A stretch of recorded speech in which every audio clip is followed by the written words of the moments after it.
el gusto de presentar nuevamente el resumen informativo semanal de Radio H. La semana comenzó con una reunión de 35 minutos entre Alberto Fernández y el presidente electo de Estados Unidos, Joe Biden. Fernández le manifestó que el triunfo demócrata es una gran oportunidad para mejorar los vínculos que existen entre Estados Unidos y América Latina. Además le manifestó que una relación sólida puede mejorar la seguridad y sobre todo defender las democracias en el continente. Biden se expresó deseoso de llevarlo adelante y dijo que la Argentina tiene grandes recursos naturales y humanos. También hablaron del Papa Francisco y de sus posicionamientos frente al flagelo de los refugiados, el cambio climático y la pobreza. Pobreza que será el principal desafío de los estados a nivel mundial después de la pandemia. En la Argentina particularmente la pobreza sigue en franco ascenso. Primero provocada por el gobierno neoliberal y después acrecentada por la pandemia del coronavirus. Según la última medición del Observatorio de Deuda Social de la Universidad Católica Argentina, entre julio y octubre de este año, la pobreza subió al 44% y la indigencia llegó al 10.1% de la población. Ser indigente es no acceder a la canasta básica de alimentos. El propio estudio también aclara que de no haber existido la transferencia de recursos desde el Estado hacia los hogares, llámese IFE, ATP, Asignación Universal por Hijo y demás programas sociales, tarjeta alimentar, la pobreza hubiese llegado al 53% y la indigencia casi al 28%. En resúmenes anteriores hemos señalado que hay pobreza en un extremo de la población porque en el otro extremo hay concentración de riqueza. En definitiva hay desigualdad. Hay una injusta distribución de los recursos. El Estado debe construir políticas concretas de fondo para poder disminuir esa brecha entre los ricos y los pobres. En el caso de la Argentina, podría leerse que el gobierno nacional tiene las intenciones y va en ese camino. En el Congreso de la Nación, puntualmente en la Cámara de Diputados, se aprobó y se giró al Senado el proyecto de ley que regula la coparticipación entre Nación y la Ciudad de Buenos Aires. ¿Para qué? Para solventar el traspaso de la policía. Inicialmente los recursos eran de 1,4% del presupuesto. Macri lo aumentó por decreto a 3,75%. Claramente había una finalidad política partidaria. Se puede decir que Macri le regaló a Larreta en aquel entonces, entre 2016 y 2020, 50.000 millones de pesos. Hoy corresponden a 100.000 millones de pesos. El jefe de gobierno se enojó y convocó a una conferencia de prensa. Se consolidó este avance no solo aumentando el monto que nos sacan, sino que además convirtiéndolo en discrecional, totalmente en contra de la autonomía. Todo esto, como dije, en forma intempestiva, de un día para el otro, y en medio de la crisis sanitaria más grande que azotó al mundo entero.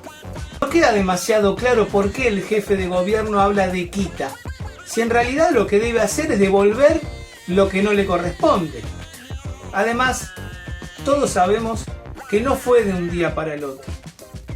Los dos, tanto Alberto Fernández como Rodríguez Larreta, asumieron haber hablado de la situación al principio de la gestión del Frente de Todos. Y además, en septiembre, por decreto, el presidente ya lo había llevado adelante de hecho. Hoy se busca que tenga fuerza de ley. Y además Larreta dijo esto. Opinión a un organismo que no es neutral. La Comisión Federal de Impuestos está constituida por representantes de todas las provincias y el Gobierno Nacional que ya manifestaron, incluso públicamente, su posición favorable a ellos. Sí, es así la política, Horacio. Así es la democracia. Funciona con cuestiones de mayorías. Y agregó lo siguiente. ¿Equivale a un año del salario de la policía? O sea, como para que no le paguemos nada. ¿O equivale a 11 meses del salario docente? ¿O a la construcción de 217 escuelas primarias? La plata era para seguridad, no para otras cuestiones. ¿Por qué habla de 217 escuelas? Ya es sabido qué es lo que piensa el Estado de la ciudad de Buenos Aires respecto a la docencia, lo dijo hace unos días la ministra Acuña. Además, en todos estos años de gestión, el PRO en la ciudad construyó 10. Además, para compensar, dice Larreta que cobrará un impuesto a las tarjetas de créditos de 1.2%, que cobrará estacionamiento en toda la ciudad y los porteños pagarán el ABL todos los meses. Parecen las viejas discusiones entre unitarios y federales. ¿Esto es malo? Por supuesto que no. En buena hora, bienvenido que se ponga en la mesa este tipo de debates, que tienen que ver con cuestiones de reformas estructurales, de fondo, que tienen que ver con la distribución, con un poco más de justicia, con tratar de aminorar la concentración económica. Para quienes creían que la grieta era algo que inventó un ex periodista, hoy actor de televisión, bueno, lamento decirles que no, que tiene que ver con la propia historia, con la puja entre el poder concentrado y un Estado que pretende al menos disminuir la desigualdad. Puntualmente lo de la ciudad no es recorte, lo marca la Constitución. La ciudad más rica del país tiene a todos los sectores que tienen que ver con la salud pública en plena pandemia con conflictos gremiales. Y nuestra compañera, la periodista Franca Boccasi, nos va a contar algunas otras cuestiones que en la Argentina también están pasando respecto a la salud pública. Muy buenos días, amigues, bienvenidos y bienvenidas a este mega resumen semanal de todo lo que pasó con el COVID-19 y otras cuestiones que tienen que ver con la salud pública. Veamos. Lamentablemente, ayer viernes el mundo llegó al 1,5 millones de muertos por coronavirus. Mientras tanto, el promedio en Argentina ronda los 7.500 casos diarios de contagios y 150 muertes.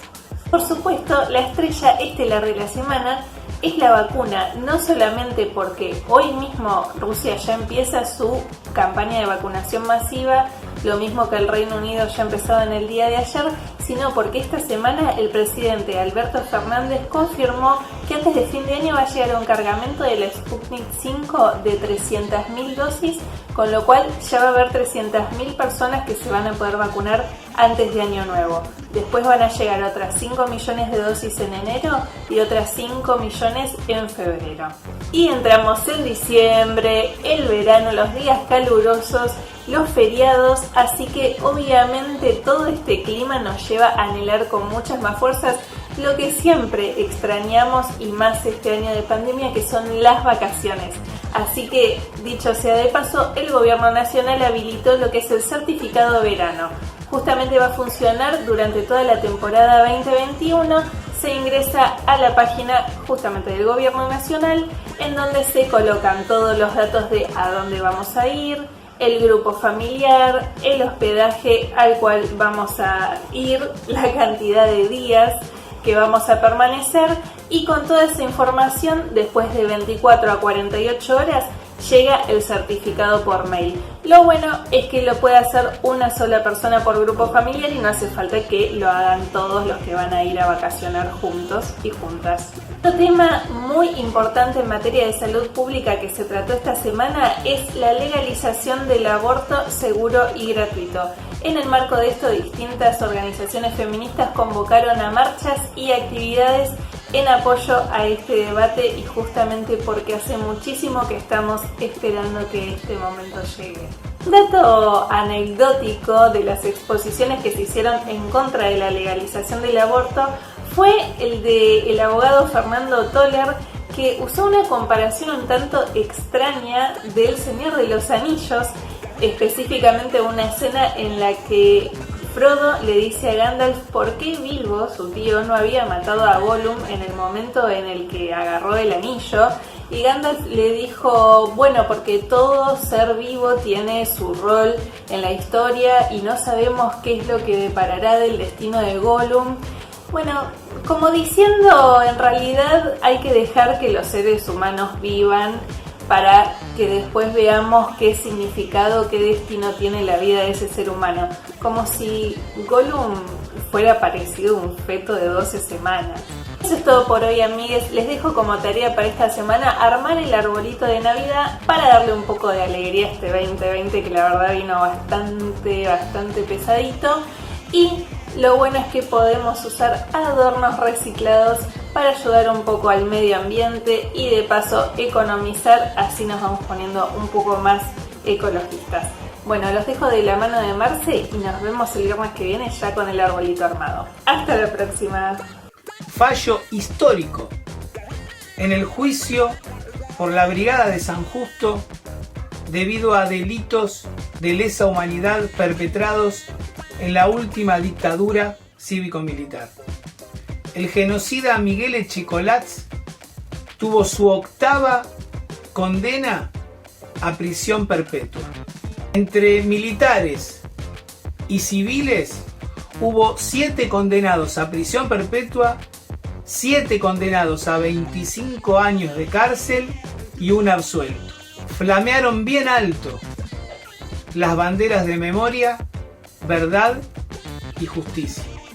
En otro sector de la justicia, y podemos decir en este caso que vamos a tocar ahora de la corporación judicial, la Corte Suprema de Justicia ratificó la condena a Amadou Boudou. Rechazó los recursos presentados en el caso Chicone y dejó firme la condena de 5 años y 10 meses para el ex vicepresidente. El juez de ejecución Daniel Obligado, que en abril pasado había dado la domiciliaria para Amadou Boudou, hoy deberá definir si continúa en prisión domiciliaria o deberá volver a la cárcel. El lawfare continúa vivito y coleando. Eso está claro. La pregunta es, ¿hasta cuándo? El presidente de la Corte Suprema de Justicia fue, es y será representante de los poderes concentrados. Vale recordar que Rosenkrantz, presidente de la Corte, fue abogado de Clarín y que Clarín fue perjudicado en sus negociados respecto a las AFJP que Amadou Boudou puso fin y que estatizó los recursos de los jubilados. No se lo perdonan, pero siguen teniendo el poder en sus manos, el poder de la justicia. Esa corporación judicial sigue teniendo en sus manos las decisiones y las persecuciones políticas. Desde varios sectores de la sociedad y de la política, nuevamente se vuelve a pedir una Navidad sin presos políticos. Hasta aquí el resumen de noticias, de algunas de las principales noticias que suceden en nuestro país y en el mundo. Y les propongo que el próximo fin de semana nos volvamos a encontrar en este resumen informativo semanal de Radio H para que juntos y juntas volvamos a analizar la realidad que nos toca vivir.